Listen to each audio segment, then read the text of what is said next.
قل لا أجد فيما أوحي إلي محرما على طاعم يطعمه إلا أن يكون ميتة أو دما مسفوحا أو لحم خنزير فإنه رجس أو فسقا أهل لغير الله به فمن اضطر غير باغ ولا عاد فإن ربك غفور رحيم۔ فرما دیجئے کہ میں نہیں پاتا ان احکام میں جو میری طرف وحی کیے گئے ہیں کہ وہ حرام ہو کھانے والے پر جس کو وہ کھاتا ہے، مگر یہ کہ وہ مردار ہو یا بہنے والا خون یا خنزیر کا گوشت، بے شک خنزیر تو ناپاک ہے، یا گناہ کی چیز کوئی، اللہ کے غیر کا نام جس پر پکارا گیا ہو، بس جو مجبور ہو جائے، حد سے تجاوز کرنے والا نہ ہو، سرکشی کرنے والا نہ ہو اور حد سے تجاوز کرنے والا نہ ہو، بس بے شک تیرا رب بخشنے والا، رحم کرنے والا ہے۔ علت اور حرمت کے مسائل بیان ہو رہے ہیں۔ پچھلی آیات میں اللہ تعالیٰ نے حلال جانوروں کی تعیین فرما دی کہ 8 جوڑے ہیں جو حلال ہیں، 8 ازواج، بھیڑ کا نر مادہ، بکری کا نر مادہ، اونٹ کا نر مادہ، گائے بھینس کا نر مادہ۔ یہ وہ جانور ہیں جو پالتو ہیں، انسان ان کو اپنے ساتھ مانوس رکھتا ہے، یہ جانور ہیں جو حلال ہیں۔ اور انہی جانوروں میں مشرکین نے اپنی طرف سے رسومات اور بدعات گھڑ کر بعض کو حرام کیا ہوا تھا۔ اللہ تعالیٰ نے اس کا جواب اس آیت میں دیا جو ابھی تلاوت ہوئی۔ بظاہر اس آیت میں 4 چیزوں کی حرمت ہے صرف، اور ان 4 چیزوں کی حرمت سورۃ بقرہ میں بھی ہے، انما حرم علیکم المیتۃ والدم ولحم الخنزیر وما اہل لغیر اللہ بہ، 4 چیزوں کا تذکرہ ہے۔ سورۃ مائدہ میں بھی ہے، حرمت علیکم المیتۃ والدم ولحم الخنزیر وما اہل بہ لغیر اللہ وما اہل لغیر اللہ بہ، اور یہاں بھی آ رہا ہے 4 چیزوں کا تذکرہ۔ لیکن سورۃ مائدہ میں اس کے علاوہ اور چیزوں کا تذکرہ بھی ہے، جس میں وہ جانور جس کا گلا گھونٹ دیا گیا ہو، یا جو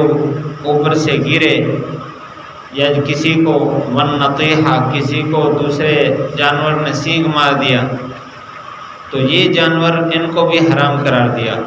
اور جس پر اللہ کا نام نہ ذکر کیا گیا ہو، یعنی ذبح کرتے ہوئے کوئی اللہ کا نام بھول گیا،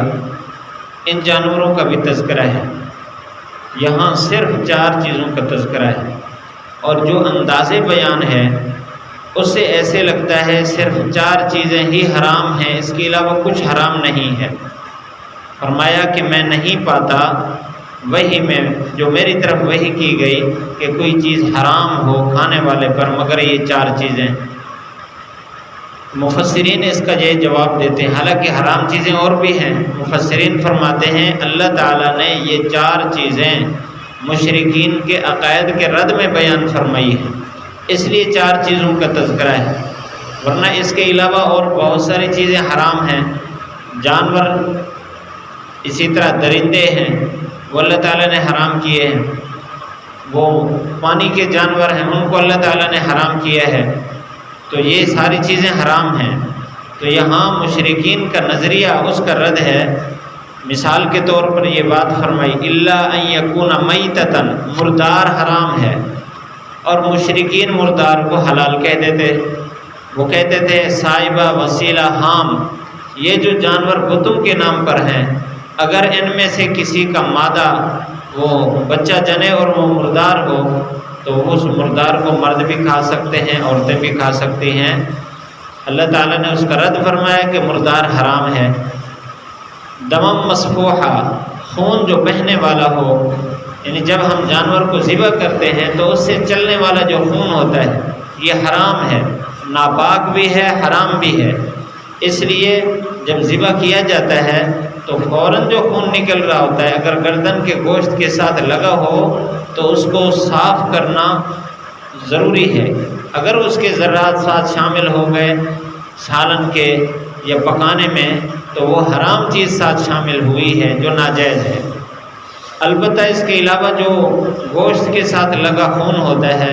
وہ حرام نہیں ہے، نظافت سے کے تو خلاف ہے، صفائی کے خلاف ہے، اس کو صاف کر کے دھو کر اس کو استعمال کرنا چاہیے۔ لیکن اگر کوئی آدمی ویسے اس کو پکا لیتا ہے، بھون لیتا ہے، وہ کھا لیتا ہے، یا وہ کپڑے کو لگ جاتے ہیں، کپڑے کو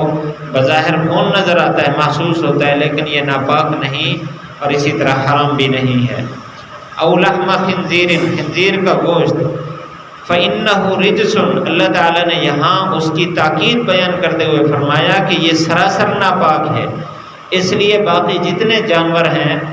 اگر ان کا چمڑا الگ کر کے اس کو دباغت دے دی جائے تو وہ قابل استعمال ہوتا ہے، یہاں تک کہ وہ اگر اس پر آدمی بیٹھے تو وہ پاک ہے۔ لیکن خنزیر ایسا نجس ہے کہ اس کی ہر چیز نجس ہے، اس کے بال نجس ہیں، اس کے چمڑے کو اگر دباغت دے دی جائے، سکھا دیا جائے، رنگ دیا جائے، تب بھی اس پر بیٹھنا جائز نہیں ہے کیونکہ وہ سراپا ناپاک ہے۔ اور فرمایا کہ او فسقن احل لغیر اللہ بھی، یا گناہ، وہ گناہ کیا ہے؟ احل لغیر اللہ بھی، کسی چیز پر اللہ کے غیر کا نام پکارا جائے۔ اب یہ صرف جانوروں کے ساتھ نہیں، اس کے علاوہ دوسری چیزیں بھی، جانور بھی اس میں آتے ہیں، یعنی وہ جانور جس کو کسی تھان پر جا کر کسی پیر اور بزرگ کی دربار پر اس پیر اور بزرگ کے نام پر اس کو ذبح کیا جائے تو یہ بھی حرام ہے۔ اسی طرح کوئی اور چیز ہے، کھانا ہے، مٹھائی ہے، اس کو غیر اللہ کے نام پر اس کو تقسیم کیا جائے تو وہ بھی حرام ہے۔ وما احل لغیر اللہ بھی کا مطلب ہے جس پر اللہ کا غیر کا نام پکارا جائے کہ یہ فلاں کے نام پر میں تقسیم کر رہا ہوں تو یہ ناجائز ہے۔ فمن اضطر، ہاں ایک استثناء کیا ہے کہ اگر کوئی آدمی مجبور ہو گیا، اس کے پاس کھانے کے لیے پینے کے لیے کچھ بھی نہیں ہے تو ایسی صورت میں وہ اس کے سامنے اور اس کی جان خطرے میں ہے، اگر نہیں کھاتا پیتا تو اس کی جان جاتی ہے۔ ایسی صورت میں اگر اس کو مردار مل جائے یا ایسا کھانا، مٹھائی، ایسی روٹی اس کو مل جائے جو غیر اللہ کے نام پر تقسیم ہو رہی ہے تو وہ اتنی مقدار جتنی مقدار میں اپنی جان بچا سکے اس کا کھانا جائز ہے۔ فرمایا فمن اضطر، جس کو مجبور کر دیا جائے۔ اب مجبوری کی صورتیں ایک یہ ہے جو میں نے عرض کی کہ اتنا بھوکا ہو گیا، اس کے لیے کھانے پینے کا نظم نہیں بنا اور اگر نہیں کھاتا تو اس کی جان جاتی ہے، جان بچانے کے لیے، لیکن اس میں ساتھ شرط ہے غیر باغن، کہ وہ سرکشی نہ کرے۔ مطلب یہ ہے کہ اس کو ضرورت سے پہلے نہ استعمال کرے، خطرہ ہے کہ شاید کل کو میں بھوکا رہ جاؤں، میرے لیے کھانے کا نظم نہ بنے، ابھی سے اس کو پکانا شروع کر دیا، بنانا شروع کر دیا تو یہ سرکشی ہے۔ تو سرکشی کرنے والا نہ ہو، ولا عاد، حد سے تجاوز کرنے والا نہ ہو، یعنی ضرورت کے وقت ضرورت سے پہلے نہیں، اور جتنی مقدار ضرورت ہے اپنی جان اس کی بچ سکتی ہے صرف اتنی مقدار استعمال کر سکتا ہے، اس سے زیادہ نہیں۔ ایسا نہیں کہ اگر اس کو مردار مرغی مل گئی، اس کو پکا کے مزے سے کھا رہا ہے کہ بس شریعت نے تو اس کو حلال قرار دیا ہے، میرے پاس اس کے علاوہ کچھ نہیں ہے۔ ضرورت سے زائد اگر کھائے گا تو وہ حرام ہے، اس کے بارے میں پوچھا جائے گا۔ اسی طرح کسی کو مجبور کر دیا گیا، یعنی اس کو دھمکی دے دی گئی اگر تو نے نہ کھایا تو یہ گولی مار دی جائے گی، یہ آپ کو قتل کر دیا جائے گا اعلی قتل کے ساتھ، اور اس کو یقین ہے کہ اگر میں نے نہ کھایا تو مجھ پر یہ وار کر دیا جائے گا یا میرا کوئی عضو ضائع کر دیا جائے گا، میری جان کا نقصان ہے، تو ایسی صورت میں اپنی جان بچانے کے لیے تو وہ حرام کی اتنی مقدار جان بچ جائے، اس کی وہ دشمن جو ہے وہ ٹل جائے، اتنی مقدار استعمال کرنے کی اس کو اجازت ہے۔ اور اس پر بھی فرمایا فَإِنَّ رَبَّكَ غَفُورٌ رَحِيمٌ، تیرا رب بخشنے والا رحم کرنے والا ہے۔ یعنی اگر اس سے ایسا ہو گیا تب بھی اس کو توبہ استغفار کرنی چاہیے، کیونکہ انسان اپنی عقل سے جو سوچتا ہے کہ میں ضرورت سے پہلے نہیں کھا رہا، ممکن ہے کہ اس کی ضرورت جو تھی وہ ابھی نہیں ہوئی، اس سے پہلے حرص میں اس نے ہاتھ ڈال لیا، اور اس کی جان اس سے کم میں بچ سکتی تھی، اس نے تھوڑا سا آگے کھا لیا، تو حد سے تجاوز کا احتمال باقی ہے۔ اس لیے اس کو توبہ استغفار کرنا ہے۔ اور توبہ استغفار ایک ایسا عمل ہے اللہ کے نبی صلی اللہ علیہ وسلم کے اعمال میں کہ نیک عمل کرنے کے بعد بھی توبہ استغفار ہے۔ جیسے نماز پڑھی، نماز سے فارغ ہونے کے بعد سنت ہے کہ 3 مرتبہ استغفر اللہ استغفر اللہ استغفر اللہ کہے۔ اسی طرح یہ بزرگ اعمال بتاتے ہیں، ہمارے دعوت و تبلیغ والے بھائی آپ گشت کرنے کے لیے جا رہے ہیں، واپسی پر استغفار کریں، تو یہ اعمال پر کے آخر پر جو استغفار ہے یہ سنت ہے۔ یہ کیوں ہے؟ اس لیے کہ اللہ تعالیٰ وہ معبود برحق ہے، اور ہم جو عبادت اس کی کر رہے ہیں، ہم اس کی جو شایع نشان ہے اس کے مطابق ہم عبادت کا حق ادا نہیں کر سکے، اس لیے ہمیں اس کوتاہی پر استغفار کرنا ہے، اور اللہ تعالیٰ استغفار کی برکت سے اعمال کو قبول فرماتے ہیں۔ اللہ تعالیٰ ہم سب کو ان حرام چیزوں سے بچنے کی توفیق نصیب فرمائے، اور توبہ استغفار کی اللہ تعالیٰ توفیق نصیب فرمائے۔ قل فرما دیجئے لا اجد، میں نہیں پاتا، فی ما اوحی، ان احکام میں جو میری طرف وحی کیے گئے، محرمن، کوئی حرام چیز، علی طاعم، کھانے والے پر، یطعمہ، جس کو اس نے کھایا، الا، مگر، ان یکونا، کہ وہ ہو، میتتن، مردار، او دمم مسفوحا، یا بہنے والا خون، او لحم خنزیر، یا خنزیر کا گوشت، فإنہ رجس، بے شک خنزیر تو ناپاک ہے، او فسقا،